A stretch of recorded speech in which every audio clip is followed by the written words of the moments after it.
Hello friends, I welcome you all to exam channel. दोस्तों, आज हम बात करेंगे एक बहुत बड़े जियोपॉलिटिकल डेवलपमेंट के बारे में। जैसा कि आप जानते हैं, यूएस और चाइना के रिलेशंस बद से बदतर होते जा रहे हैं। तो इसी बीच यूएस के एक लॉ मेकर ने यह प्रपोज किया है कि तिब्बत, जो कि चाइना का भी ऑटोनोमस पार्ट है, उसे एक इंडिपेंडेंट नेशन घोषित करने के लिए। तो आइए जानते हैं डिटेल में। पहले करंट स्टेटस ऑफ तिब्बत के बारे में जानते हैं। तिब्बत, जो कि तिब्बतियन प्लेट्यू से घिरा हुआ है, the northern side of Himalayas. फिलहाल तिब्बत एक चाइना का ऑटोनोमस रीजन है, जैसे कि हांगकांग, मकाओ। अगर तिब्बत के इतिहास के बारे में बात करें तो ये एक बहुत ही लंबी कहानी है। 1950s में चाइनीज सिविल वॉर के दौरान चाइना ने तिब्बत का रीजन एनेक्स किया था और उस वक्त के 14th दलाई लामा के गवर्नमेंट तिब्बत में चल रही थी और दलाई लामा ना चाहते हुए भी तिब्बत को चाइना के the mainland people Republic of China में शामिल करना पड़ा। तो आइए हम थोड़ा दलाई लामा के बारे में चर्चा कर लेते हैं। दोस्तों, Dalai Lama Tibetan spiritual leader को दिया जाने वाला सबसे टॉप मोस्ट टाइटल है। 14th and current Dalai Lama, जो कि अभी वास्तविक में हैं, उनका नाम तेंजिन ग्यात्सो है, जो कि आप सब जानते हैं हिमाचल प्रदेश में भारत में एज अ रिफ्यूजी रह रहे हैं। नाउ ये सब हुआ कैसे?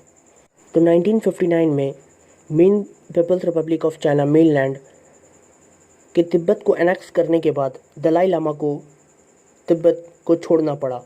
से वह हिमाचल प्रदेश ही रिसाइड कर रहे हैं। जो प्रेजेंट दलाई लामा है, उनकी एज जो है लगभग 80 ईयर्स हो चुकी है। अब इंटरेस्टिंग बात यह है कि जो नेक्स्ट दलाई लामा होने वाले हैं, उनका नाम प्रपोज करना भी 14th दलाई लामा का ही काम है, कि सन 1995 में इन्होंने कर चुका था। दोस्तों, गेंदुन चौकी न्यायमिया, हाँ नाम थोड़ा कठिन है तो इसलिए हो सकता है मैंने मिस स्पेल कर दिया हो।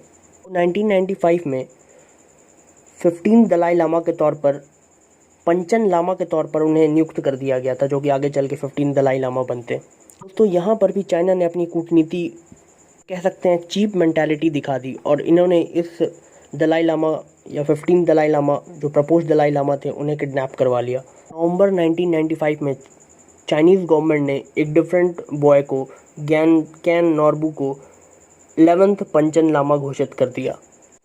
परंतु इस डिसीजन से जो 14 दलाई लामा थे वो बिल्कुल खुश नहीं थे।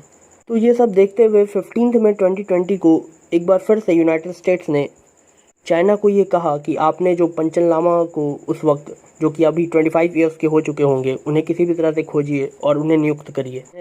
आप देख सकते हैं इस आर्टिकल में।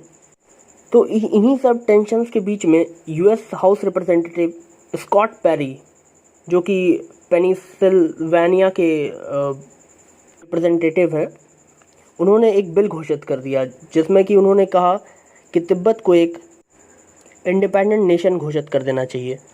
नाउ इंटरेस्टिंग बात यह है कि अगर ये बिल पास हो जाता है तो क्या डिफरेंस आएगा। दोस्तों, हाइपोथेटिकली स्पीकिंग, अगर सर्वसम्मति से ये बिल अगर पास हो जाता है, जो कि इतना आसान नहीं है, पर अगर ये पास हो जाता है तो एक मेजर जियोपॉलिटिकल चेंजेस आने वाले हैं आने वाले समय में। सबसे पहला जो चेंज आएगा वो डिप्लोमेटिक चैनल का आएगा।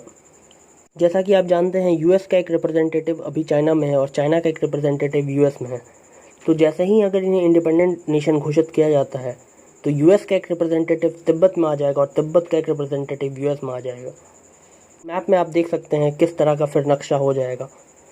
अब आइए बात करते हैं इंडिया पे, इस पे क्या फ़र्क पड़ेगा। तो मैं आपको बता दूं कि इंडिया, अगर तिब्बत एक कंट्री हो जाती है तो इंडिया फिर चाइना के साथ कोई बॉर्डर शेयर नहीं करेगा, क्योंकि इंडिया जो भी बॉर्डर शेयर करता है वो तिब्बत के साथ करता है।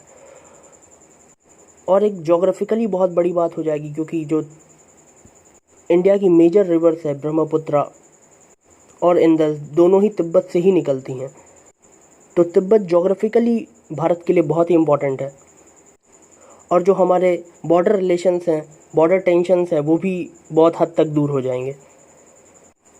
तो अनडाउटेडली इंडिया को मेजर फ़ायदा होने वाला अगर ऐसा होता है तो। नाउ अब जान लेते हैं चाइना का इस पर क्या स्टैंड है। तो अब तक चाइना ने इस पर ऑफिशियली कोई स्टैंड नहीं दिया है। अब देखते हैं आगे क्या होने वाला है। ये एक न्यूज़ इन ट्रांजिशन है, तो जो भी होगा मैं आपको ज़रूर बताऊंगा। अगर आप मेरी ओपिनियन पूछें तो ऐसा होने का आसार फ़िलहाल तो थोड़ा कम दिखाई देता है, but again future is future. तो दोस्तों, अगर आपको ये वीडियो पसंद आया हो तो हमारे चैनल को लाइक, सब्सक्राइब और शेयर ज़रूर करें। धन्यवाद।